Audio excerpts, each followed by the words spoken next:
అండోయ్ బాగున్నారా? రేషోకాను food and blog స్వాగతం అండి. ఈరోజు అయితే పక్కా కొలతలతోటి పూర్వకాలం వాళ్ళు ఎలా చేసేవారో అలాగా అల్లం పచ్చడి అయితే చేసి చూపించేస్తున్నానండి బాబు. ఈ గిన్నె తీసుకున్నాం కదా, ఈ గిన్నెడు అల్లం తీసుకోవాలి, చిన్న చిన్న ముక్కలు కోసుకోవాలన్నమాట. అల్లాన్ని శుభ్రంగా కడిగేసి మట్టి లేకుండా చేసేసి పైన పొట్టు తీసేసి ఎండలో పెట్టి ఆరబెట్టేసుకుని రెడీ చేసుకుని పక్కన పెట్టుకున్నాం అనుకోండి, మనకి బోల్డ్ ప్రాసెస్ ఉంటుంది. అల్లం పచ్చడికి ఎంత ప్రాసెస్ బాబోయ్. వెయ్యింగ్ మిషన్ తీసుకున్నాను, వెయ్యింగ్ మిషన్తోని చూపిస్తాను, కొలతలతోని చూపిస్తాను. ఈ గిన్నె ఎంత వచ్చింది? 349 గ్రాములు వచ్చింది. అదే అంటే గిన్నె అల్లం ఎంత ఉందో బెల్లం, అల్లం, చింతపండు సమానం అన్నమాట. కారం, ఉప్పు మాత్రం సగం వేసుకోవాలి. అలాగా వెయిట్ ప్రకారం అయితే వెయిట్ చూసుకోండి, సమానంగా వేసేసుకోండి అన్నీని. చింతపండు సమానం. నెక్స్ట్ ఇంకోటి ఏంటది, బెల్లం కూడా సమానమేనల్లా.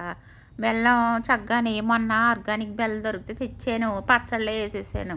బోల్ పట్టేసింది. నూనె, కారం, ఉప్పు, అవి బాబాయ్ పచ్చళ్ళు అంటే బోల్ అయిపోతాయి. టైము ఎంత టైం పట్టేసింది అనుకున్నారో. ఇదే గిన్నెతో గిన్నెడున్నర వేసి నీళ్ళు మరగబెట్టుకోవాలన్నమాట. ఒక గిన్నెన్నర నీళ్ళు ఎందుకు అనుకుంటున్నారో, చింతపండు ఉడకబెట్టాలన్నమాట నీళ్ళల్లోని. బాగా ఉడకబెట్టేసి దాంట్లో గింజలు పైన ఏమి తుక్కు అయ్యి లేకుండా చూసేసుకుని చక్కగానే మెత్తగా చేసేసుకోవాలి. ఎందుకంటే మనం అల్లం పచ్చడి మెత్తగా ఉండాలి కదా, అందుకోసం. మరిగిన తర్వాత చింతపండు వేసేద్దాం.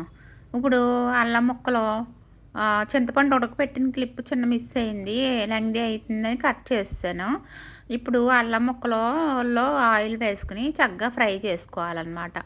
ఫ్రై అంటే మరీ క్రిస్పీగా వచ్చేలాగా ఏమి ఉండవు కానండి, కొద్దిగా అవి ఇలా కొంచెం సైజు తగ్గుతుంది అన్నమాట. చేయగా అప్పుడు తీసేసుకోవాలి, అల్లం పక్కకు పెట్టేసుకోవాలి. బాగానే వేగనివ్వాలి నూనెలో, కంగారు పడిపోకూడదు, హైలో పెట్టేయకూడదు. మీడియం మంట మీద వేసుకుని ఇలాగా ఫ్రై చేసుకోవాలి. చూసారా నురుగు అలా వచ్చేసింది, అప్పుడు ఫ్రై అయిపోయినట్టు అనమాట. అలాగా నూనె అలా రావాలన్నమాట, అప్పుడు ఫ్రై అయినట్టు తీసేసుకుని చల్లార పెట్టేసుకోవాలి. అల్లోయ్ వేడివేడిగా రుబ్బేయకండి. చల్లార పెట్టుకున్న తర్వాత కొంచెం టైం పడుతుంది, టైం టేకింగ్. నేను మధ్యాహ్నం మొదలు పెడితే సాయంత్రానికి అయ్యింది ఈ పచ్చడి. చల్లార పెట్టి వేయించి పక్కన పెట్టుకుని అయిపోయి చెప్పడం ఈజీయే కానీ చేయడం చాలా కష్టం. బాబా అమ్మ చేసి పెడితే ఏమీ తెలియలేదు, కానీ చేస్తుంటేని భగవంతుడు కనిపించేస్తున్నాడు వెంటనే. అల్లం చక్కగా నూరేసుకోవాలి మెత్తగానే. ఇలాగా కొద్దిగా పలుకులుగా ఉండి బాగా నలకలేకపోతే కొద్దిగా చింతపండు యాడ్ చేసుకుంటానే మనం నూరుకుంటా ఉన్నాం అనుకోండి, మెత్తగా వచ్చేస్తుంది. ఎంత వచ్చేస్తుంది చక్కగానే. అంతని కారాలు, ఉప్పులు, నెక్స్ట్ ఏంటంటే బెల్లాలు అన్నీ మంచి వేసుకుంటాం. మనమే తింటాం కాబట్టి పచ్చళ్ళలో మంచి వేసుకుంటాం. అది ఇంట్లో చేసుకోవాలి. బయట అనుకోండి ఏమో ఎలా చేస్తారో, ఒక్కొక్కరు బాగా చేస్తారు, ఒక్కొక్కళ్ళు ఇవి పడితే వేసేస్తారు. అందుకు మనకి నికరం లేదు బయట ఎలా దొరుకుతాయి ఏటి అనేది.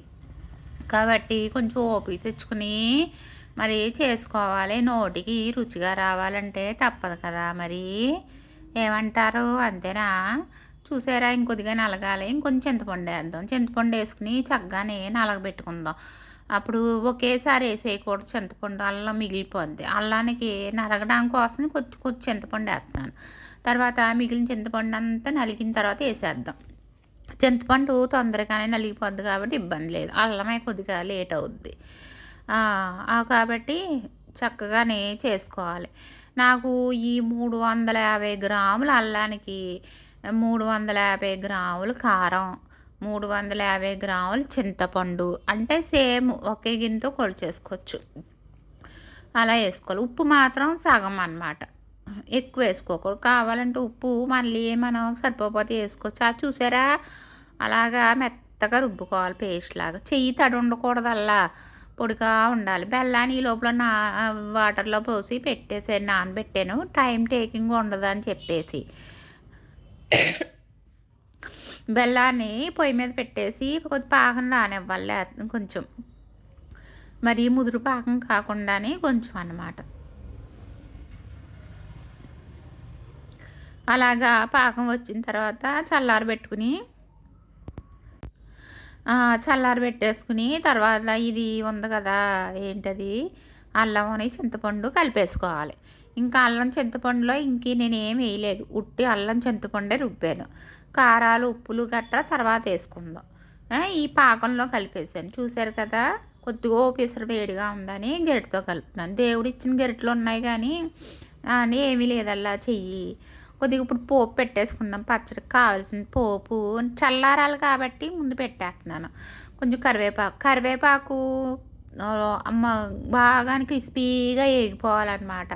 కొంచెం ఎల్లుల్లిపాయలు, పొట్టు తీసిన ఎల్లుల్లిపాయలు, మినపప్పు, జీలకర్ర, ఆవాలు, ఇంగువ కూడా వేసాను. అల్లా ఇంగువ మంచిది కదా అని చెప్పి ఇంగువ కూడా వేసాను. అదొక 2 స్పూన్లు, ఇదొక స్పూను, జీలకర్ర ఒక స్పూను, ఆవాలు ఒక స్పూను అలా వేసుకొని పోపు చక్కగా ఏగనివ్వాలన్నమాట బాగానే. బాగా ఏగనిచ్చేసిన తర్వాత దాంట్లో కొద్దిగా కూసింత పసుపు, కొంచెం ఇంగువ వేసాను చూడండి అలా. బాగా ఏగిన తర్వాత ఈ పైకి వచ్చేస్తాయి ఏంటి ఈ ఎల్లుల్లిపాయలు ఏగిపోతాయి కనుక. అప్పుడు కొంచెం పసుపుని కొద్దిగా ఇంగు వేసాను. చూసారు కదా! ఇంగు చాలా మంచిది మాట డైజెషన్‌కి. ఏగిపోయింది పక్కన పెట్టేసుకుందాం. ఇప్పుడేమోని ఏం చేయాలంటే పొడి కోసం దీంట్లో కొద్దిగా మెంతులు, జీలకర్ర, ఆవాలు పొడేసుకోవాలన్నమాట కొద్దిగాని. కొంచెం ఒక 2 స్పూన్లు మెంతులైతే ఇచ్చాను దోరగానే. 2 స్పూన్లు మెంతులు, నెక్స్ట్ ఏమో 2 స్పూన్లు ఆవాలు, 1 స్పూన్ జీలకర్ర చక్కగాని వేయించుకోవాలి.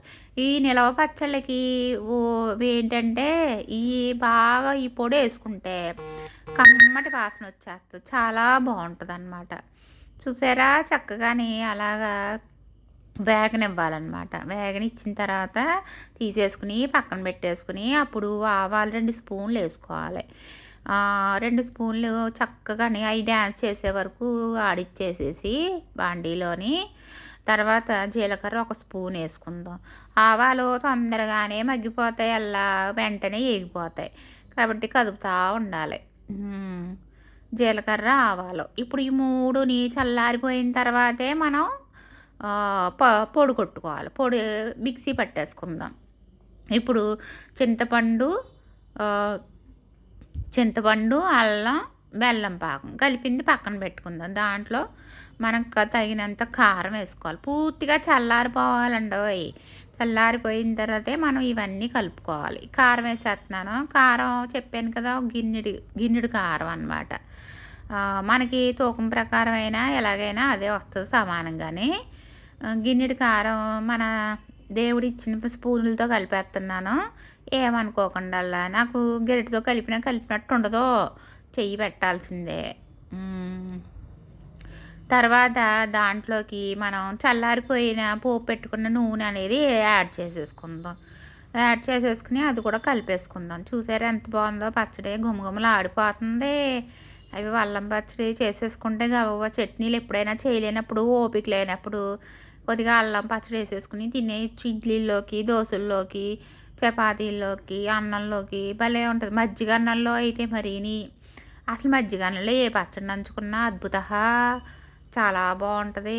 నాలుకకి అలా పచ్చడి అంటుకోగానే అబ్బబ్బబ్బబ్బా అదిరిపోద్ది నాలిక. Taste super. కొంచెం కొంచెం వేసుకుని కలుపుకుంటా ఉండాలి ఈ నూనె. ఇంకా పడుతుందల్లా 1/2 కేజీ నూనె అయితే పట్టేసింది నాకు. చాలా 1/2 కేజీ పట్టేసింది. 1/2 కేజీ ఏంటి, లీటర్ మీద అంటే 900 గ్రాముల నూనె అయితే పట్టేసింది. మనం వేసుకున్న దానికి ఒక కప్పుడు 350 గ్రాములు కదా, దానికి డబల్ వేసుకోవాలి నూనె. 350, 350 ఒక 800 గ్రాములు నూనె అయితే పట్టేస్తుంది అల్లా. అది ఎక్కువ నిలవ పచ్చళ్ళకి నూనె వేసుకోకపోతే పాడైపోతాయి. అల్లం పచ్చడి ఏంటంటే లాగేస్తుంది అన్నమాట నూనె. మనకి అలా ఎక్కువైనట్టు కనబడుతుంది కానీ కలపగానే నూనె పీల్చేసుకుంటుంది. ఎంత నూనె అయినా తగేస్తుంది అల్లా బాబా. బహుశా వద్ది రాని అంటా ఉంటుంది. అని ఉప్పు మాత్రం అలా వేసేయకండి. ఉప్పు వేసారనుకోండి బాబా నోట్లో పెట్టుకోలేము, ఉప్పు ఎక్కువైపోద్ది. నూనె అయితే పర్లేదు కానీ ఇలా కలిపేసిన తర్వాత పొడుము ఉంది కదా! చల్లారిపోయినాయి కదా! పొడుము వేసేసుకుందాం. పొడుము వేసుకుంటే కనుక కమ్మటి వాసన వచ్చేస్తుంది. ఎంత బావుంటదో! పొడాలేసుకోకుండా పచ్చళ్ళు చేయలేం. ఉప్పేమో అరకప్పు వేసాను. చూసారు కదా! అరకప్పు. దాంట్లో కొలతల ప్రకారం అయితే 345 గ్రాములకి సగం అన్నమాట. సగం వేసేసుకోవాలి.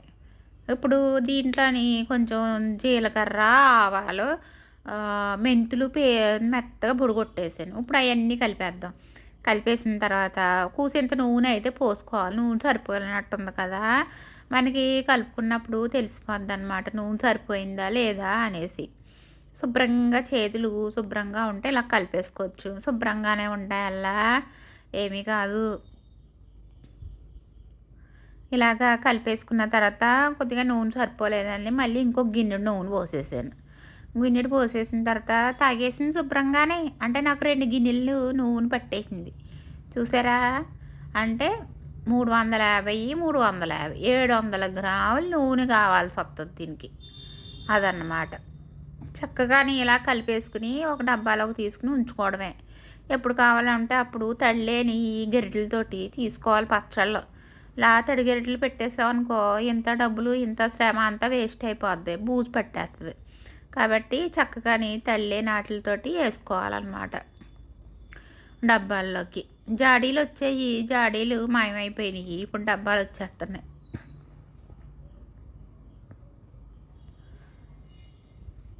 అయిపోయిందల్లా అల్లం పచ్చడి. మధ్యాహ్నం నుంచి కూర్చున్నాను. సాయంత్రానికి అయ్యింది. నేను కష్టపడి చేసినందుకైనా లైక్ చేసి, సబ్స్క్రైబ్ చేసి, ఒక కామెంట్ చేయండి అల్లా ఎలా ఉందా ఏటి అనేది. బాయ్.